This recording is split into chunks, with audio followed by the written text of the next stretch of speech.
దేశవ్యాప్తంగా కార్మిక సంఘాలు రైతు కర్షక పిలుపులో భాగంగా రేపు కలెక్టరేట్ వద్ద జరుగుతున్న భారీ ధర్నాను జయప్రదం చేయాలని మెట్నటి యూనివర్సిటీ ఆప్కాన్ union CITU Tirupati rural committee ఆధ్వర్యంలో కరపత్ర ఆవిష్కరణ చేయడం జరిగింది। ఈ సందర్భంగా సిఐటియు జిల్లా కార్యదర్శి జయచంద్ర మాట్లాడారు।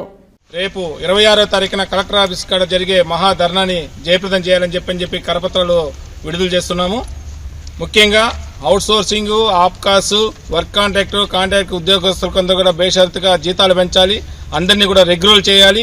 గత ప్రభుత్వాలు కూడా మేము అధికారంలోకి వస్తానే అందరినీ రెగ్యులర్ చేస్తాం, పర్మిట్ చేస్తాం, ఉద్యోగాలు జీతాలు పెంచుదామని చెప్పినారు। ఏ ప్రభుత్వం కూడా ఇంతవరకు కూడా మా బతుకులు మారలేదు।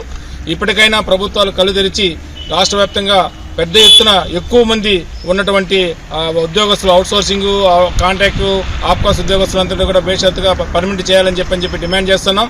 రేపు 26వ తారీఖు జరిగే ధర్నాని తిరుపతిలో ఉన్నటువంటి ఆల్ యూనివర్సిటీస్ లో ఉన్నటువంటి అవుట్ సోర్సింగ్ ఉద్యోగ కార్మికులందరూ పాల్గొని జయప్రదం చేయాలని చెప్పి కోరుతున్నాం। లేని పక్షంలో మొత్తం ప్రభుత్వాలకి గత ప్రభుత్వం ఏ ప్రభుత్వం అయితే ఏ విధంగా అయిందో అదే ప్రభుత్వం ఈరోజు చంద్రబాబు నాయుడు ప్రభుత్వం కూడా అవుతుంది। ఇమీడియట్ గా ఉద్యోగస్తుల సమస్యలు పరిష్కరించాలని చెప్పి కోరుతున్నాం। రేపు జరగబోయే ధర్నాన్ని జయప్రదం చేయాలని చెప్పి మరొకసారి కోరుతున్నాం। కూడా పరిష్కారం కావాల్సినటువంటి అవసరం ఉంది।